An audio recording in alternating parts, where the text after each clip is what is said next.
ഈ ചൂടുള്ള സമയത്ത് നമുക്ക് നല്ലൊരു ജിഞ്ചർ ലെമൺ സോഡ ഉണ്ടാക്കാം. അതിനായിട്ട് ഞാനിവിടെ എടുത്തിരിക്കുന്നത് ഒരു ചെറിയ പീസ് ഇഞ്ചി, അതായത് ഒരു 1/2 ടീസ്പൂണൊക്കെ ഇഞ്ചിയാണേലും മതിയാവും. പിന്നെ ഒരു കാന്താരി മുളക് എടുത്തിട്ടുണ്ട്, 3-4 പുതിനയില എടുക്കുക.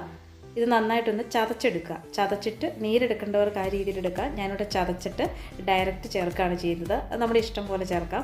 ഒരു 4 ഗ്ലാസ് നാരങ്ങ വെള്ളമാണ് ഞാനിവിടെ ഉണ്ടാക്കുന്നത്. പിന്നെ നമുക്ക് കസ്കസ് വേണം. 1 ടീസ്പൂൺ കസ്കസ് എടുക്കുക. ഒരല്പം വെള്ളം കൂടി ഒഴിച്ചിട്ട് ഒരു 5 മിനിറ്റ് നന്നായിട്ടൊന്ന് കുതിർന്ന് വരാനായിട്ട് വെക്കാം. പെട്ടെന്ന് തന്നെ ഇത് നന്നായിട്ട് കുതിർന്ന് വരും. ഇതിപ്പോൾ നന്നായിട്ട് കുതിർന്ന് വന്നിട്ടുണ്ട്. പിന്നെ നല്ല തണുത്തൊരു സോഡ കൂടി വേണം.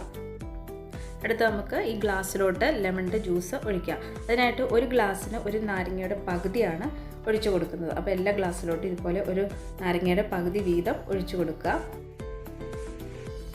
അതിനുശേഷം നമ്മൾ ആ ചതച്ച് വെച്ചിരിക്കുന്ന പുതിനയും ഇഞ്ചിയും മുളകും കൂടെ ചതച്ച് വെച്ചിരിക്കുന്നത് സ്വല്പം ഇട്ട് കൊടുക്കുക. ഒത്തിരി വേണ്ട, ഒരു സ്വല്പം മാത്രം ഇട്ട് കൊടുക്കുക. ഇതിൻ്റെ ജ്യൂസായിട്ട് ചേർക്കേണ്ടവർക്ക് ഈ ചതച്ചിട്ട് അതിൻ്റെ നീരെടുത്തിട്ട് വേണമെങ്കിലും ചേർക്കാം.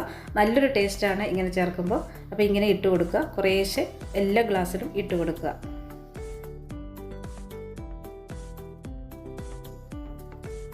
അടുത്തത് മധുരം ചേർക്കുന്നത് ഒരു ഗ്ലാസ്സിന് ഏകദേശം 3-4 ടീസ്പൂൺ ചേർക്കുന്നുണ്ട്. അപ്പോൾ ഞാൻ ഈ ഒരു സ്പൂണിന് 3 സ്പൂണാണ് ചേർത്ത് കൊടുക്കുന്നത്. അപ്പോൾ അത്യാവശ്യം നല്ല മധുരമുണ്ട്. നന്നായിട്ട് മധുരം വേണമെന്നുണ്ടെങ്കിൽ ഒരു 4 ടീസ്പൂൺ ചേർത്ത് കൊടുക്കുക.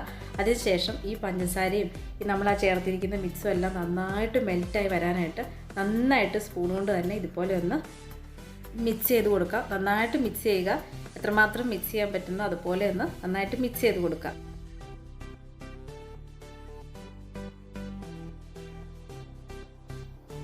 ഇത് സോക്ക് ചെയ്ത് വെച്ചിരിക്കുന്ന കസ്കസൂടെ ഇങ്ങോട്ട് ചേർത്ത് കൊടുക്കാം. ഇതുപോലെ തന്നെ പഞ്ചസാര നന്നായിട്ട് മെൽറ്റായി വരണം. എന്നാലും നന്നായിട്ട് മധുരമൊക്കെ ഇറങ്ങത്തുള്ളൂ. പിന്നെ ആ ഒരു ടേസ്റ്റും കിട്ടത്തുള്ളൂ. അടുത്ത് ഇങ്ങോട്ട് സോഡ കൂടി ഒഴിച്ചു കൊടുക്കുക. അപ്പോൾ മിക്സ് ചെയ്തുകൊണ്ട് തന്നെ ചെറുതായിട്ട് ഇളക്കിക്കൊണ്ട് തന്നെ നമുക്ക് സോഡ ഒഴിച്ചു കൊടുക്കാം.